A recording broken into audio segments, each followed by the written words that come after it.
Estimadas y estimados estudiantes, les doy la bienvenida a esta primera actividad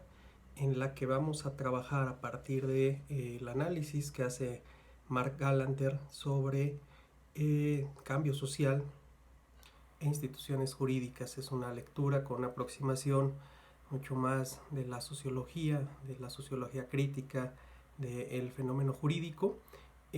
muy referida a la realidad norteamericana, pero que puede ser muy relevante en cuanto a los elementos que presenta en la estructura y en su planteamiento analítico sobre la posibilidad o no de que el litigio y el uso de las instituciones jurídicas tenga una condición redistributiva, ¿no? En ese sentido, el autor nos plantea la estructura que plantea en los sistemas jurídicos, en su propuesta de análisis, compuesto por los actores, por las instituciones, por las reglas del juego y también por la forma en que se relacionan e interactúan estos elementos y estos compuestos, ¿no? Los servicios jurídicos también. En este sentido, se plantea una interacción y una condición a partir de la desventaja social entre los poseedores y los desposeídos. Este estudio es bastante relevante si uno considera las desventajas sociales y una caracterización en la formación social latinoamericana, en donde las desigualdades con una serie de componentes diferenciados generan una serie de condiciones de desventaja y de barreras frente al acceso a la justicia.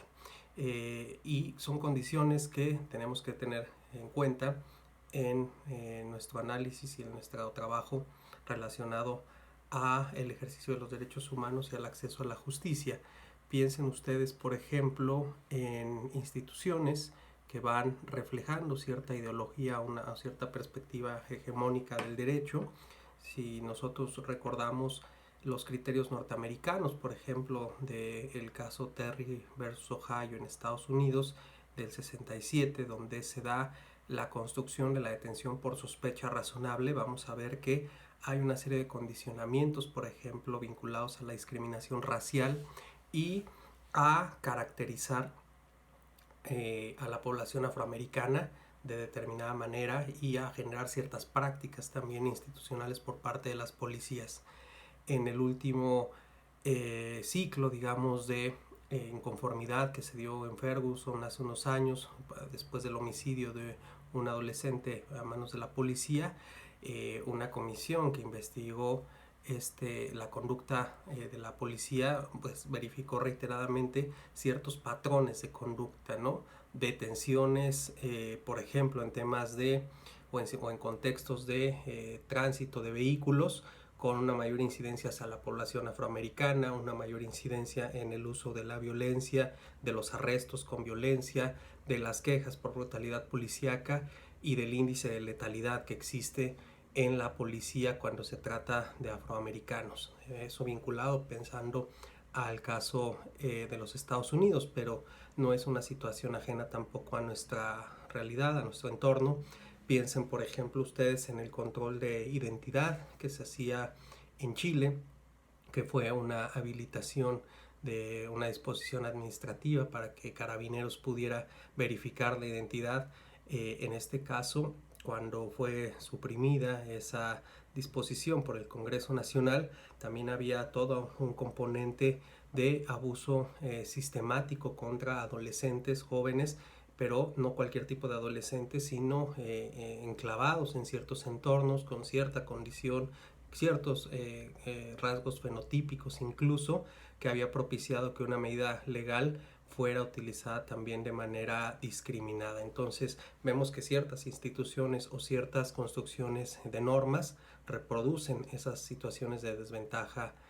social. O piensen también ahora en el fenómeno de desaparición forzada que existe en México, o desaparición contra mujeres, y donde encontramos también una denegación sistemática de justicia por parte de las autoridades, pero además una serie de caracterizaciones negativas respecto a las vidas de las víctimas, a su vida privada, a su actividad, a rechazar el inicio de investigaciones o de acciones de búsqueda y localización, y eso también implica una serie de condicionamientos, en este caso por razón de género y de su condición social, ¿no? Y lo mismo sucede en el caso del acceso a la justicia con personas, pueblos y comunidades indígenas, donde tomando en cuenta estos elementos de la lectura de Gallagher podemos encontrar cómo tanto las instituciones tienen a veces situaciones o respuestas pasivas que no responden de manera igual cuando son activadas por quien tiene cierta ventaja o quien está en una condición desposeída, para ponerlo en los términos del autor, como las reglas también de los sistemas van a reproducir estas condiciones de desventaja, y cómo puede ser o no un factor contar con un abogado, ¿no? O puede ser un valor agregado para la condición de ventaja y de una posición favorable frente al sistema, o bien puede ser una condición de desventaja para aquellas personas que se encuentran en una situación desposeída. Esa lectura nos permite problematizar sobre la serie de factores de carácter estructural y la serie de cruces de tanto de condiciones históricas hacia ciertos grupos por su condición de grupo, por su lugar o lugar social también, por el espacio que puedan habitar, el territorio, el entorno, el grupo social, o incluso condiciones como la edad o el género, que también terminan siendo factores que pueden agravar cierta condición de desventaja social. Y en esa medida, pues la lectura nos permite ahondar en estas condiciones y tomar esos elementos de análisis para hacer la radiografía y la reflexión sobre nuestras condiciones en nuestros propios entornos, comunidades, regiones y países, y cómo los sistemas jurídicos pues van a tener estas situaciones, digamos, reflejando la dinámica social, y que tendrán que ser consideradas justamente cuando nosotros asumimos una posición de defensa y de reivindicación de los derechos humanos, particularmente de aquellas personas desaventajadas.